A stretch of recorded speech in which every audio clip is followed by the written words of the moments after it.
एक breaking news समोर येते। आपल्या वक्तव्यांमुळे नेहमीच चर्चेत राहणारे उपमुख्यमंत्री अजित पवार पुन्हा एकदा चर्चेत आले।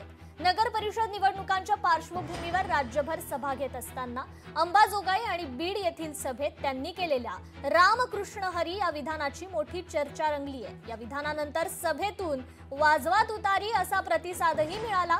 मात्र ही सभा राष्ट्रवादी काँग्रेसच्या अजित पवार गटाची असल्याने त्यांनी लगेचच या विधानाबाबत स्पष्टीकरण देत सारवासारव केली आहे। दरम्यान हे वक्तव्य चांगलेच व्हायरल झाल्यानंतर आज अकोल्यातील अकोट येथील जाहीर सभेत अजित पवार यांनी याबाबत दिलगिरी देखील व्यक्त केली आहे।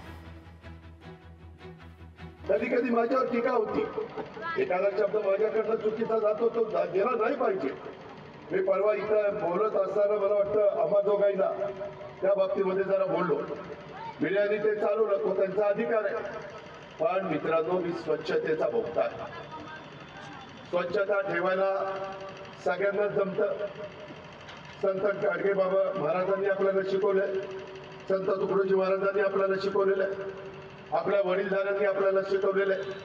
कचऱ्याची विल्हेवाट नीट लावली पाहिजे, वृक्षारोपण चांगलं केलं पाहिजे।